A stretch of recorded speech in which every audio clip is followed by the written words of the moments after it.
राधे राधे दोस्तों। वैसे तो अपने सनातन धर्म के पुराणों में कई शक्तिशाली अस्त्रों का वर्णन मिलता है, जैसे तीर धनुष, भाला, गदा, तलवार आदि। पर आज हम बात करेंगे पौराणिक काल के 10 सबसे शक्तिशाली धनुष के बारे में। लेकिन पौराणिक काल में धनुष और बाण केवल युद्ध के हथियार नहीं थे, बल्कि शक्ति, पराक्रम और देवताओं के वरदान के प्रतीक भी थे। महाभारत, रामायण और अन्य पौराणिक कथाओं में कई अद्वितीय और दिव्य धनुषों का वर्णन मिलता है, जो असाधारण शक्तियों से संपन्न थे। इन धनुषों के पीछे अनेक अद्भुत वरदान, आशीर्वाद, मंत्र और कथाएं हैं। इस वीडियो के माध्यम से 10 सबसे शक्तिशाली धनुष का परिचय दिया गया है। तो दोस्तों, वीडियो बहुत ही रोमांचक होने वाला है, इसलिए वीडियो लास्ट तक देखिएगा। और हम शुरुआत करते हैं लास्ट 10वें नंबर से। 10वें नंबर पर है इंद्रधनुष। इंद्र का धनुष, जिसे इंद्रधनुष भी कहा जाता था, दिव्य और अभेद था। यह धनुष युद्ध में इंद्र की शक्ति को कई गुना बढ़ा देता था। देवासुर संग्राम में इंद्र ने इस धनुष का उपयोग असुरों को हराने के लिए किया। इस धनुष से छोड़े गए बाण शत्रु के हर बचाव को भेद देते थे। 9वें नंबर पर है कालदंड धनुष। यह धनुष स्वयं काल के हाथों में होता था। यह ब्रह्मांड के संहार का प्रतीक था। इस धनुष का उल्लेख शास्त्रों में काल के अंतिम संहारकारी अस्त्र के रूप में मिलता है। यह केवल महाप्रलय के समय उपयोग में आता था। इसके बाण किसी भी जीव को पल भर में समाप्त कर सकते थे।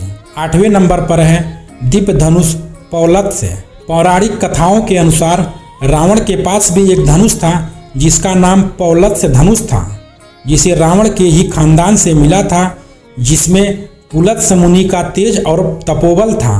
कहते हैं कि एक समय पर रावण ने भगवान शिव की आराधना करके उनसे पिनाक धनुष भी प्राप्त किया था, लेकिन अहंकारी होने के कारण रावण उसे धारण नहीं कर पाया था। पर पौलत्स्य धनुष से रावण ने इंद्र को हराकर सभी नवग्रहों को बंदी बनाया था। 7वें नंबर पर है वायव्य धनुष।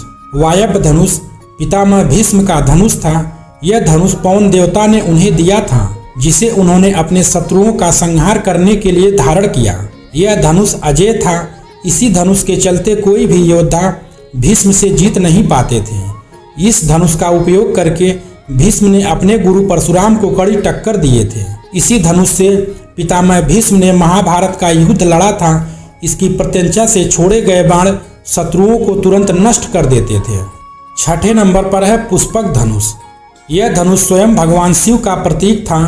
इसे देवताओं और असुरों के मध्य हुए युद्ध में प्रयोग किया गया था, तथा बाद में देवराज इंद्र को बंधन मुक्त कराने के बदले ब्रह्मा ने पुष्पक धनुष को मेघनाथ को देते हुए इंद्रजीत की उपाधि दी थी। इस धनुष का उल्लेख ऋग्वेद में भी मिलता है, जहां भगवान रुद्र इसे धारण करते हैं। यह धनुष महाशक्ति का प्रतीक था। 5वें नंबर पर है विजय धनुष। यह धनुष भगवान शिव ने स्वयं परशुराम को दिया था। यह धनुष अद्वितीय शक्तियों से परिपूर्ण था और इसे धारण करने वाला योद्धा अजय हो जाता था। इस धनुष से महारथी कर्ण ने जिरूट नामक राक्षस का वध किया था, जिसे स्वयं इंद्र ने अभय वरदान दिया था। इसी धनुष से कर्ण ने जरासंध को भी हराया था। महाभारत में कर्ण ने इसी धनुष का उपयोग कुरुक्षेत्र में किया था। कर्ण की शक्ति इस धनुष के धारण करने से कई गुना बढ़ जाती थी। यह धनुष न केवल अद्वितीय था, बल्कि इसकी प्रत्यंचा से बाण छोड़ते ही शत्रु भयभीत हो जाते थे। इसके बाणों से निकला प्रकाश युद्धभूमि को अलौकिक कर देता था। 4थे नंबर पर है कोदंड धनुष। यह धनुष भगवान राम का था, जो उन्हें महर्षि विश्वामित्र ने प्रदान किया था। कोदंड धनुष का वर्णन रामायण में मिलता है। इसके बाण धर्म के मार्ग पर चलने वाले को सुरक्षा प्रदान करते थे और अधर्मियों का विनाश करते थे। भगवान राम ने इसी धनुष से ताड़का, सुबाहु, मारीच, महाबली, बाली, कुंभकर्ण और रावण जैसे असुरों का वध करने में किया था। इसी धनुष से किसी भी राक्षस का बच पाना असंभव था। यह धनुष धर्म और न्याय का प्रतीक था। इस धनुष में समस्त दिव्यास्त्रों और उनसे भी अधिक सभी महाअस्त्रों को धारण करने का वरदान प्राप्त था। 3रे नंबर पर है गांडीव धनुष। गांडीव धनुष भगवान ब्रह्मा द्वारा निर्मित था और इसे अग्निदेव द्वारा अर्जुन को दिया गया। महाभारत में अर्जुन ने इस धनुष का उपयोग करते हुए कुरुक्षेत्र युद्ध में अनेक शक्तिशाली योद्धाओं को पराजित किया। जब अर्जुन को अग्निदेव ने खांडव वन दहन करने के लिए प्रेरित किया तो उन्हें गांडीव धनुष और अमोघ बाण प्रदान किए गए। अगर बात करें इस धनुष के शक्ति के बारे में तो यह धनुष इतना शक्तिशाली था कि इसे चलाने के लिए अद्वितीय धैर्य, शौर्य, सामर्थ्य और कौशल की आवश्यकता थी। गांडीव धनुष के प्रत्यंचा को कोई भी किसी भी शस्त्र से काट नहीं सकता था। गांडीव से निकला बाण शत्रु को हराने में अचूक थे और इसकी प्रत्यंचा से निकली आवाज दुष्टों के हृदय को भय उत्पन्न करती थी। इसी धनुष से अर्जुन ने विराट युद्ध में एक साथ भीष्म, द्रोण, अश्वत्थामा, कर्ण, दुर्योधन सहित सभी कौरवों को अकेले हराया था।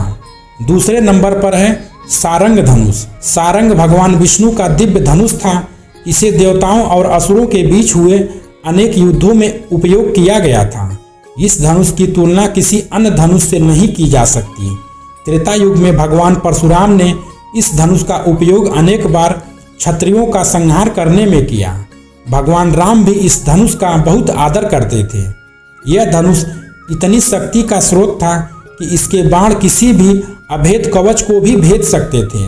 इसी धनुष का उपयोग करके नर नारायण ने सहस्त्र कवचधारी दंडोद्भव राक्षस का वध भी किया था, जो महाभारत काल में कर्ण के नाम से जन्म लिया था।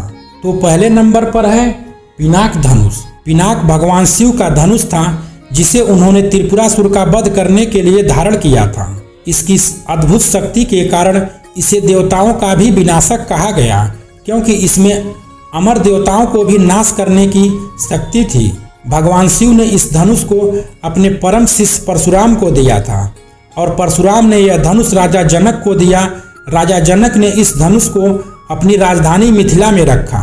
महल की सफाई करते समय माता सीता ने यह धनुष उठा लिया था, इसलिए राजा जनक ने यह घोषणा की कि जो भी इस धनुष पर प्रत्यंचा चढ़ाएगा वही उसकी पुत्री सीता से विवाह करेगा। पूरे पृथ्वी के बहुत बड़े बड़े योद्धा, राजा, यहाँ तक कि देवता भी रूप बदल कर आए और इस धनुष पर प्रत्यंचा चढ़ाने का प्रयास किया, लेकिन उस पर प्रत्यंचा चढ़ाना तो दूर की बात है, लोग उसे उठा भी नहीं पाए। अंततः भगवान राम ने इसे सहजता से उठाकर उसकी प्रत्यंचा चढ़ाई और उसे तोड़ दिया। बात करें इन धनुष के शक्ति के बारे में तो यह धनुष इतना शक्तिशाली था कि इसकी प्रत्यंचा चढ़ाते ही पृथ्वी कांपने लगती थी, आकाश पाताल सब कांप उठते थे। इन धनुषों की कथाएं न केवल हमें भारतीय पौराणिक परंपराओं का ज्ञान कराती हैं, बल्कि यह भी सिखाती हैं कि अद्वितीय शक्ति हमेशा धर्म और न्याय के लिए उपयोग होनी चाहिए। तो साथियों, वीडियो में दी गई जानकारी अगर आपको अच्छी लगी हो तो कृपया हमारे वीडियो को लाइक और चैनल को सब्सक्राइब करें तथा बेल आइकन की घंटी दबाना ना भूलें। तो दोस्तों, राधे राधे।